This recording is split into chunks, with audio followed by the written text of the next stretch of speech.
बाजार में भी जिस तरह की सिचुएशन है, हायर लेवल से काफी करेक्शन आ चुका है और अभी भी बाजार में अच्छी वैल्यू दिखाई पड़ रही है। कई ऐसे स्टॉक्स हैं जहां पर डिविडेंड यील्ड अच्छी है, कई ऐसे स्टॉक हैं जो मल्टी बैगर बनने का दम रखते हैं, कई स्टॉक ऐसे हैं जिनका फेस वैल्यू बहुत स्ट्रांग है, अपने सेगमेंट की एक दिग्गज कंपनी के तौर पर वो देखी जा रही है, और कई ऐसी कंपनीज भी हैं जिन्होंने कंसिस्टेंटली परफॉर्म किया है और ग्रोथ प्रोस्पेक्ट के लिहाज से काफी बेहतर दिखाई पड़ रही है। तो इन 4 थीम को हम डिस्कस करेंगे और इन 4 थीम पर अलग अलग स्टॉक्स बताने के लिए हमारे 2 जानकार हमारे साथ मौजूद होंगे। हम प्रकाश दीवान से भी बातचीत करेंगे और साथ साथ हमारे साथ हेमांग जानी भी मौजूद होंगे जो कि आपको अपने स्टॉक्स बताएंगे और उसके हिसाब से रणनीति तय करते हुए दिखाई पड़ेंगे। सर, मार्केट्स में भी बहुत तेज गिरावट आई है और हायर लेवल से 6% के आसपास मार्केट शायद करेक्ट भी हो चुका है निफ्टी, और मिड कैप में तो थोड़ा ज्यादा ही सीवियर पेन है। लेकिन दिखता है आपको, लगता है कि यहाँ मार्केट में आप कुछ ऐसे स्टॉक दिख रहे हैं जहां पर पोजीशन ली जा सकती है? जी बिल्कुल, क्योंकि अगर हम देखें तो पिछले ऑलमोस्ट 10 महीने में काफी बड़ा एक हमने रैली मार्केट में देखा था। करेक्शंस 2-3 आए थे पर ऐसे कोई बड़े करेक्शंस आए नहीं हैं, और हमारा ये मानना है कि जो फ्लोस का जो ओवरऑल आउटलुक है, फेड ने भी काफी अच्छा दिया है। नो डाउट बॉन्ड यील्ड में थोड़ी वॉलेटिलिटी है, पर अर्निंग ग्रोथ और फेड ये 2 सबसे ज्यादा इंपॉर्टेंट फैक्टर्स रहते हैं मार्केट के डायरेक्शन के लिए, और दोनों में हमारा व्यू काफी पॉजिटिव है। तो छोटे करेक्शंस को हमें मैनेज करना चाहिए। ओवरऑल आउटलुक जो है वो काफी पॉजिटिव है। और को लेकर जो आउटलुक है वो थोड़ा पॉजिटिव दिखाई पड़ रहा है।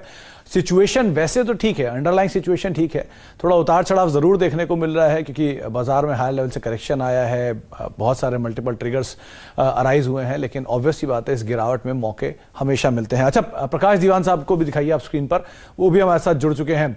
दीवान साहब, अब हमेशा से मार्केट में वैल्यू आइडेंटिफाई करते आए हैं आपने, मतलब सालों से मैं देख रहा हूँ आप वैल्यू आइडेंटिफाई करते आ रहे हैं और एक के बाद एक आपने नायाब हीरे निकाल के दिए, भले बाजार की तेजी हो गिरावट हो किसी भी स्थिति में।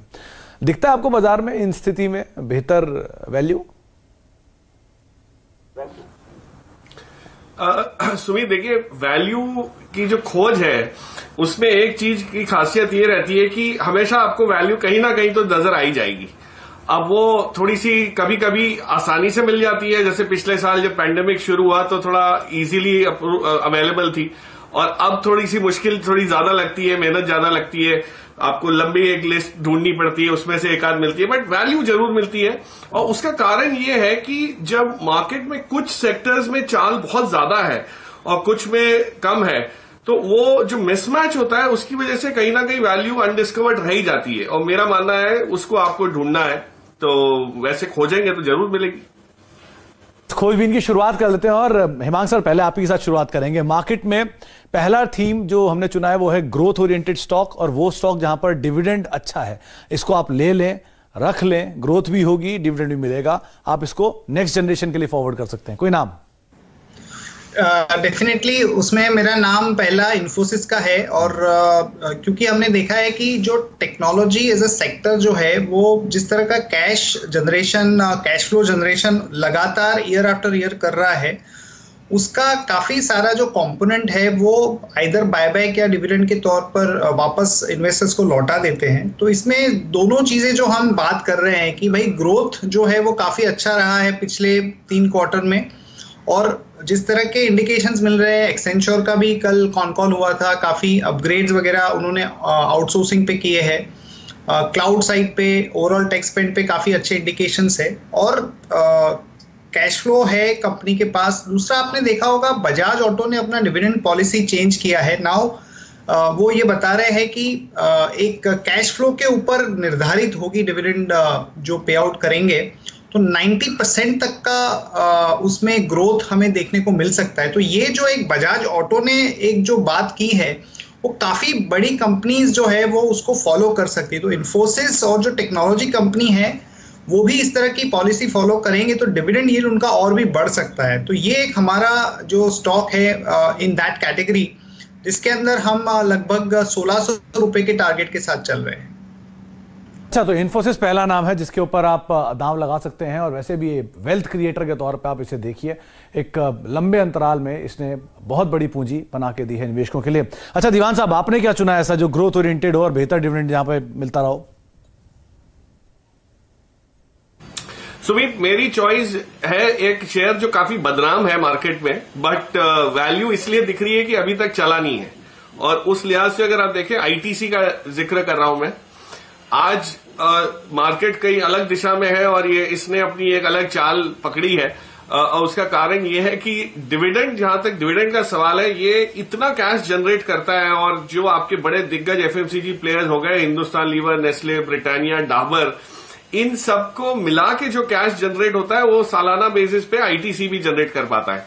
तो इनको क्या है कि डिविडेंड देने की एक कंपल्शन इसलिए है कि ये एक्विजिशंस करते हैं, उसी में नए थोड़े बहुत पैसे लगाते हैं, लेकिन इनका जो सिगरेट का कारोबार है वो काफी बखूबी पैसा जनरेट करता है, कैश जनरेट करता है, और वो डिविडेंड के तौर पे आप देखिए तो बहुत बढ़िया रेट्स पे अभी भी मिलता आया है, आगे चल के भी मिलेगा, ये उम्मीद कर रहा हूं मैं। और कहीं ना कहीं कोई इसमें कुछ इवेंट आया डीमर्जर को लेके तो एक अलग उसमें चाल चल जाएगी, बट मुझे लगता है आईटीसी को आप डिविडेंड और ग्रोथ के तौर पे अगर लेना चाहें तो इस लेवल पे भी बिल्कुल बुरा नहीं है। 272 का मैंने टारगेट रखा है, which is almost like a 20% upside from here. तो ये बहुत सारे लोगों के पास है, उनके पोर्टफोलियो में है, और दीवान साहब की बात सुनकर उनको उम्मीद है एक बड़ा कन्विक्शन जरूर आया होगा आईटीसी को लेकर। तो एक अच्छी स्टॉक, एक अच्छे समय के लिए डिविडेंड पेइंग ग्रोथ किए, ये दो स्टॉक आपके सामने रखे गए, इन्फोसिस और आईटीसी। चलिए दूसरी कैटेगरी पर आते हैं, जो कि हायर लेवल से काफी करेक्ट हुआ है लेकिन अभी भी उसके अंदर बहुत वैल्यू है। तो हेमांग सर, क्या चुना आपने? बहुत अच्छी करेक्शन जिसमें देखी गई हो और हाँ वैल्यू है उसके अंदर। मैंने एसबीआई चुना है और ये स्टॉक एक्चुअली 200 का 400 हो गया था, 400 वाला आई थिंक 360 के आसपास है। इसमें हमें पसंद इसके लिए है क्योंकि इतना बड़ा रनअप होने के बाद भी अगर आप जो पैरामीटर्स है उनको देखें, लोन ग्रोथ देख लो आप, कलेक्शन एफिशिएंसी देख लो, डिपॉजिट की ग्रोथ देख लो, और सबसे इंपॉर्टेंट जो उनकी जो सब्सिडरीज है उसकी जो अनलॉकिंग की जो वैल्यू ये कंपनी में जो कंट्रीब्यूट हो रही है वो लगातार बढ़ के आ रही है। तो ऐसे माहौल में स्टेट बैंक ऑफ इंडिया की जो अगले 2 साल की अर्निंग की आउटलुक है वो काफी इंप्रेसिव है और प्रोविजन कवरेज रेशियो भी काफी था, और अगर इकोनॉमिक रिवाइवल होगा तो काफी सारे राइट बैक्स वगैरह भी आ सकते हैं। तो ये एक ऐसा स्टॉक है जो हम समझते हैं कि कोर पोर्टफोलियो में डेफिनेटली होल्ड करना चाहिए, और इसका जो टारगेट प्राइस है वो 475 का है। 475। एसबीआई एक ऐसा नाम है जो हायर लेवल से करेक्ट हुआ है और आपको इन स्तरों पर या थोड़ा सा भी नीचे मिले तो आप इस पे दांव लगा सकते हैं। अच्छा दीवान सर, आपने कोई ऐसा थीम आइडेंटिफाई किया जो आपको लग रहा हो कि हायर लेवल से एक अच्छा करेक्शन आ चुका है और अब यहां पे मौके बन रहे हैं? बिल्कुल, देखिए फार्मा क्षेत्र में जो पिछले साल रौनक देखी सुमित हमने, वो इस साल एकदम से गायब हो गई, मतलब ओझल हो गई। आपने देखा फार्मा में हार्डली कोई चीजें चल रही हैं। तो शानदार कमाई के लिए अगर कोई ढूंढना हो तो ऐसा स्टॉक मैंने सोचा ढूंढूं फार्मा में से जो अपनी ऊंचाइयों पे था, कुछ खास खराबी बिजनेस में नहीं है, फिर भी भाव में खराबी आपको महसूस हुई, और ये है टोरेंट फार्मा। टोरेंट फार्मा किस लिए मुझे पसंद आया कि जो पिछले क्वार्टर की जो नंबर्स जब आया, अर्निंग्स जब पेश हुई, उससे पहले वो 3000 के ऊपर तक भी जा चुका था, और अभी जो रिजल्ट्स आया उसमें मायूसी लोगों को एक ही चीज में लगी, वो है कि यूएस मार्केट में कोई ग्रोथ आया नहीं, दमदार ग्रोथ नहीं आया, जबकि जो डोमेस्टिक हिंदुस्तान का मार्केट है, भारत का मार्केट है, उसमें अच्छा खासा इसने अपनी वो बढ़ाई है, साख बढ़ाई है, और आगे चल के मुझे लगता है मार्जिन इंप्रूवमेंट के साथ ये लोग ग्रोथ मेंटेन कर पाएंगे। बहुत ही उम्दा कॉर्पोरेट गवर्नेंस क्वालिटी है, मैनेजमेंट पेडिग्री आप देखिए। मुझे नहीं लगता कि इसको इतना पिटाई इसकी जरूरी थी होनी रिजल्ट्स को देखते हुए। वो कहीं ना कहीं करेक्ट हो जाएगा और आगे चल के आपको उसमें जो है वो तब्दील हो जाएगा मुनाफे में। सो आज जो 2700 के आसपास ये जो घूम रहा है, यहां से ये हो सकता है आपको 3333 तक की वो एक स्तर जो है मैजिकल नंबर दिख जाए, और वहां उसको अगर आप देखेंगे तो रफली वहां भी 20-25% का इजाफा जो है मिलता हुआ आपको दिखेगा। सही बात है। 2300 के लेवल से इसने चलना शुरू किया, 2700 गया, फिर नीचे आया और वापस तेजी पकड़ी जब नंबर्स आए थे। रोबस्ट नंबर कंपनी ने दिए थे और एक ही दिन में शेयर 10-12% तक का उछाल दिखा गया था। तो 3333, ये दीवान साहब की जो स्पेशलाइजेशन है कि वो हमेशा नंबर ऐसे ही देंगे जो आपको याद रहे। तो इस 4 ट्रीज को आप ध्यान रखिएगा और टोरेंट फार्मा को आप ध्यान रखिएगा। फार्मास्यूटिकल में एक बड़ी बेट हो सकती है। अच्छा, तो ये 2 थीम जो हमने डिस्कस की, इसमें इस थीम में से आप वो स्टॉक को चुन पा रहे हैं जो कि ऊपरी स्तरों से काफी करेक्ट हुआ और एक अच्छी वैल्यू देखने को मिली है। अच्छा, एक अंडर वैल्यूड स्टॉक जो बिल्कुल ही बाजार की नजर में ही नहीं है और एक बड़ा पोटेंशियल रखती है, मल्टीबैगर बन सकता है, तो हेमंत सर क्या ढूंढा आपने इसमें? सुमित, मैंने एक कंपनी ढूंढी है जिसका नाम गुजरात स्टेट पेट्रोनेट है, GSPL। और ये जो गुजरात गैस जो कंपनी है उसकी पेरेंट कंपनी है। और वो हमें पसंद इसके लिए है क्योंकि जो गैस का जो थीम है वो एक बहुत बड़े तौर पे उभर के आ रहा है। गवर्नमेंट भी उसको एनकरेज कर रहा है, पोल्यूशन फ्री एनवायरनमेंट क्रिएट करने के लिए काफी जगह से उसको अच्छा एक सपोर्ट मिल रहा है। तो ये कंपनी में अंडरवैल्यूड इसके लिए है क्योंकि ये पेरेंट कंपनी है गुजरात गैस की, तो उसका जो 54% का मार्केट वैल्यू जो है उसको आप इसमें एडजस्ट कर ले तो ये कंपनी की ही जो वैल्यू है वो 275 बनती है, 25% डिस्काउंट करके होल्डिंग कंपनी का। तो ये एक बहुत बड़ा इंपॉर्टेंट फैक्टर है कि आपके पास इतना बड़ा स्टेक है गुजरात गैस का। दूसरा है कि लोगों के मन में कंसर्न था कि ये कंपनी में डेट बहुत ज्यादा है, तो आगे चल के किस तरह से ये लोग उसको मैनेज करेंगे। पर पिछले 2 क्वार्टर के अंदर डेट में काफी हमने गिरावट देखी है और मैनेजमेंट ने भी एक आश्वासन दिया है कि अगले 1-2 साल में ये डेट फ्री हो जाएगी कंपनी। तो गैस की थीम है, अंडर वैल्यूड है और इस तरह का जो ओवरऑल कारोबार कर रही है उसमें मैं समझता हूँ कि बहुत बड़ा इसमें री रेटिंग का स्कोप है। और हमारा जो टारगेट प्राइस है वो 400 रुपए का है। 100 रुपए GSPL में आप देख सकते हैं और कई सारे तर्क आपको बताए हिमांक सर ने, जिसके आधार पे आप इसे देखिए। और एक अंडर वैल्यूड स्टॉक है, एक ऐसा स्टॉक है जो अभी तक किसी की नजर में नहीं है, लेकिन शायद ये इस पे नजर पड़े तो ये इस तरह के लेवल्स दिखा सकता है। अच्छा दीवान साहब, आपके पास तो इसकी इस तरह के स्टॉक्स की एक बड़ी श्रृंखला है। आपने ऐसे बहुत सारे नाम गिनाए हैं जो उस समय तो किसी की नजर में नहीं होते, लेकिन जब आते हैं तो वो मल्टी बैगर बन चुके होते हैं। आज आपके खजाने में से क्या निकला? नहीं सुमित, ऐसा है कि इतने ही शो आप लोग करवाते हो कि वो धीरे धीरे सारे वो जो खजाना है वो भी खुल के बाहर आ ही जाता है। तो मैंने ये जो आपके मार्केट पिछले साल का जो मार्केट की जो दुविधा थी उसमें कहाँ कमाई की कहानी बनती हुई समझ आई, तो है सबसे पिटा हुआ क्षेत्र हॉस्पिटैलिटी का है, टूरिज्म का है, ट्रैवल का है। अब आपने देखा कि जिस हिसाब से बाहर से जो लोग आते थे वो बंद हो गए, हिंदुस्तान से बाहर जाने वाले लोग बंद हो गए। लेकिन जैसे ही ये चीजें जो पैंडेमिक के जो मुश्किलें हैं ये काबू में आएंगी, सुमित आप सोचिए छुट्टी पे जाने का कितना अंदर से वो हो रहा है कि मौका लगते ही, हाथ लगते ही हम लोग शुरू हो जाएंगे। और इंटरनेशनल टूरिज्म जो हिंदुस्तान में आने के लिए जो लोग आतुर हैं उनका भी अभी तक वो बोलबाला शुरू नहीं हुआ, लेकिन वो होगा। उसको देखते हुए मैंने एक कंपनी चुनी जो इस क्षेत्र की लीडर है, उसका नाम है थॉमस कुक। बहुत ही उम्दा बैलेंस शीट है। इन्होंने पिछले साल इतनी जो मार्केट का जो ये मार्केट सागा आप जिसको कह रहे हैं, जो दुविधा वाला जो एक चरण गया, उसमें इन्होंने अपने आप को मेंटेन किया बिना कोई कमाई के।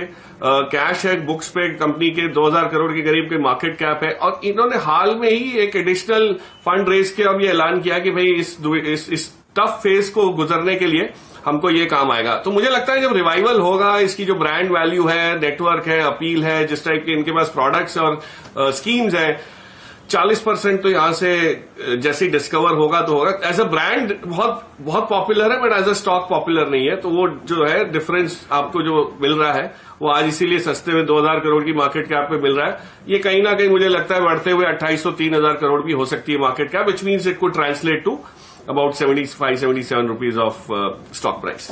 तो थॉमस कुक एक नाम है जो अभी किसी की नजर में नहीं आ रहा है, लेकिन जैसी सिचुएशन सुधरेंगी, हालात सुधरेंगे और स्थितियां वापस सामान्य होंगी, ये स्टॉक भी अपनी स्थिति बदलता हुआ दिखाई पड़ेगा। तो आप इस पर भी नजर रख सकते हैं। 3 थीम और 6 स्टॉक पे हम बातचीत कर चुके हैं दोनों ही जानकारों से, लेकिन एक और बड़ी और स्पेशल थीम है, यानी कि वो जो मार्केट लीडर बन के बैठा है और मार्केट लीडरशिप उसकी आगे भी कंटिन्यू करेगी, उस पर रिलेटेड स्टॉक कौन सा है। थीम से आइडेंटिफाई करने की कोशिश की है जहां पर आप पैसा डाल सकते हैं और बाजार की फॉल में भी आपको अच्छे अंडर वैल्यूड शेयर्स मिल रहे हैं। अब तक हमने बातचीत की उन स्टॉक्स की जहां पर बेहतर डिविडेंड है, उन स्टॉक्स की जहां बेहतर ग्रोथ है, और उन स्टॉक्स की जो कि अंडर वैल्यूड है, अभी भी उन पर दांव लग सकता है। और अब हम बात करेंगे उन स्टॉक की जो कि लीडर हैं अपनी मार्केट में, और लीडरशिप को शायद बाजार आगे चल के सलाम करेगा भी। तो हिमांक सर, अब लीडरशिप से या एक कंपनी को बताइए जिसकी मार्केट में एक स्ट्रांग लीडरशिप हो, और वो शायद लीडरशिप आज भले बाजार नहीं पहचाने, लेकिन आगे चल के उसमें जरूर तेजी आएगी या जरूर अच्छा मूव मिलेगा। देखिए सुमित, ये जो थीम है उसमें मेरे माइंड में जो स्टॉक है वो भारती है। और टेलीकॉम में हालांकि 2 ही बड़े लार्ज प्लेयर्स है, Vodafone is a very small player. और भारती ने लगातार पिछले एक साल में मार्केट शेयर काफी अच्छा अचीव किया है। इवन 4G का आप देखें लेटेस्ट आंकड़ा लगभग 5.5 मिलियन सब्सक्राइबर्स ऐड किए हुए हैं। और ये स्टॉक इतनी ज्यादा पोटेंशियल और प्रॉमिस होने के बावजूद कभी कभार बीच में अंडर परफॉर्म कर जाता है, क्योंकि आरपू या जो प्राइस इंक्रीज है वो थोड़े से डिले हो गए हैं। पर एक चीज जो ध्यान में रखना जरूरी है वो ये है कि प्राइस हाइक ना होने के बावजूद भारती इतना दमखम रखता है कि जो उसका ऑपरेटिंग प्रॉफिट है वो 16 to 18% का ग्रोथ दिखाएगा FY21 में। तो जब प्राइस हाइक इवेंचुअली 6 महीने 12 महीने में, हमें पता नहीं कब होगा, तो जब होगा तो उसका जो अर्निंग ग्रोथ है वो और भी बेहतर हो सकता है। और कंपनी काफ़ी स्टेप्स ले रही है, जैसे अफ्रीका में काफ़ी नए इन्वेस्टर्स को उन्होंने अपना जो स्टेक है वो दिया हुआ है। यहाँ पे भी काफ़ी उनके एफर्ट्स रहते हैं to manage their balance sheet and debt levels very well. तो ये एक ऐसा कंपनी है जो मैं समझता हूँ कि अगले 2-3 साल में बहुत लगातार फ्री कैश फ्लो जनरेट करेगा और टॉप कंपनी है। तो इसमें एक कोर इन्वेस्टमेंट के अंदर रखने के लिए एक बहुत बेहतर स्टॉक है for 1 or 2 year kind of a time frame. तो मार्केट लीडर है और लीडरशिप को बाजार अभी भले तवज्जो नहीं दे रहा, लेकिन आने वाले समय में यहां पर ग्रोथ जरूर देखने को मिलेगी। भारती एयरटेल 720 का टारगेट हिमांग सर को दिख रहा है कि आप आने वाले समय में इसमें देख सकते हैं। अच्छा दीवान सर, आपकी तरफ से तो जाहिर सी बात है एक यूनिक आइडिया ही होगा, कोई नया नाम? सुमित, मार्केट लीडरशिप वाली कंपनीज ढूंढ रहा था मैं, और उसमें भी मिड कैप स्मॉल कैप की तरफ झुकाव थोड़ा सा ज्यादा। मैंने कहा कुछ चटपटा सा नाम दे। तो जो कंपनी मुझे समझ आई और बखूबी मार्केट लीडरशिप डेमोन्स्ट्रेट कर चुकी है, ये कंपनी का नाम है राज रतन ग्लोबल। अब बनाती क्या है कंपनी, जो बीडिंग होती है, जो टायर्स में जो आपकी रबर और मेटल को जो क्लैडिंग करते हैं जिससे ताकत रहती है टायर्स की, और ये एक बहुत ही अहम पार्ट है टायर्स का कि इसके बिना मैन्युफैक्चर हो नहीं पाता। और जब आपका प्रोग्राम चल रहा था तो आपने देखा होगा टिकर पे अपोलो ने ऐलान कर दिया कि मार्च अंत तक हम लोग 4% टायर की कीमतें बढ़ा रहे हैं। वो क्यों बढ़ा रहे हैं? क्योंकि जो चीजों, जो रबर है या लोहा है, जो ये स्टील जो इसमें जाता है, उसकी कीमतें बढ़ी हैं। लेकिन इस कंपनी के मार्जिन पे कोई असर पड़ेगी नहीं, क्योंकि ये 50% से ज्यादा मार्केट शेयर वाली कंपनी है। ये पर्टिकुलर टायर कॉर्ड वाले बिजनेस में ये लोग बहुत आगे हैं, और जो थाईलैंड में भी इन्होंने प्लांट डाला हुआ है वो उसमें वहां सबसे बड़े हैं ये लोग। तो कुछ हाल में, कुछ दिन पहले, मुझे याद है 1-2 दिन पहले मैनेजमेंट ने आके ये भी समझा रहे थे कि अगले 4-5 साल तक 25% का ग्रोथ ये हासिल कर पाएंगे, मेंटेन कर पाएंगे। तो इससे अच्छा आपको क्या चाहिए? कंपनी छोटी है, no doubt, 700-750 crore market cap होगा, लेकिन जिस स्टेज पे है ग्रोथ के, मुझे नहीं लगता कि यहां कोई रुकावट आएगी। तो आपको ये लीडरशिप जो है शेयर के प्राइस में भी तब्दील होती हुई दिखेगी। अच्छा खासा यहां से भी 25-30% का अपसाइड आपको साल के अंत तक मिल सकता है। तो 999 आपकी स्क्रीन पर वो टारगेट है जो कि दीवान साहब ने आपको दिए हैं। तो गाड़ी 1, टायर 5 और उसके अंदर राज रतन ग्लोबल के ढेर सारे वायर्स लगते हैं, और उसके लिए इस कंपनी की लीडरशिप है। तो आप अंदाजा लगा लीजिए किस तरह की ग्रोथ इस कंपनी में आने वाले समय में देखने को मिल सकती है। तो अब तक जो नाम आपको बताए गए हैं दोनों की तरफ से, वो एक बार आपकी स्क्रीन पर दोबारा दोहरा देते हैं। जो नाम बताए हैं हमारे दोनों ही जानकारों ने, उसमें इन्फोसिस और ITC, ये वो growth oriented dividend paying stocks है जिनके ऊपर आप कोर पोर्टफोलियो का हिस्सा बना सकते हैं। SBI और टोरेंट फार्मा जो हायर लेवल से करेक्ट हो चुका है और यहां पर भी अच्छी वैल्यू इसमें देखने को मिल सकती है। GSPL, थॉमस कुक, भले ये अंडर वैल्यूड है, अभी इन्हें कोई देख नहीं रहा, लेकिन सिचुएशन पलटेगी तो यहां पर भी कुछ रिएक्शन या इंपैक्ट आता हुआ दिखाई पड़ेगा। और आखिरी में भारती एयरटेल और राज रतन ग्लोबल अगले सेगमेंट के लीडर्स हैं, और उस लीडरशिप पर मार्केट शायद इनको आगे चल के एक अच्छी तवज्जो देगा, एक अच्छी तेजी दिखा सकता है। 8 शेयर आपकी स्क्रीन पर है, आप इसकी तस्वीर भी ले सकते हैं और इसको आप अपने पोर्टफोलियो का हिस्सा भी बना सकते हैं। बहुत बहुत शुक्रिया दीवान साहब आपका भी और हेमांग सर आपका भी हमारे साथ मौजूद रहने के लिए और इस खास कार्यक्रम का हिस्सा बनने के लिए और तमाम शेयर हमें बताने के लिए। तो मार्केट में करेक्शन है और इस करेक्शन में ये कुछ स्टॉक्स जिनको आप ध्यान में रखें, नजर में रखें, अपने पोर्टफोलियो में का हिस्सा बनाएं, और शायद आने वाले समय में अच्छे टारगेट्स भी अचीव होते हुए दिखाई पड़ेंगे।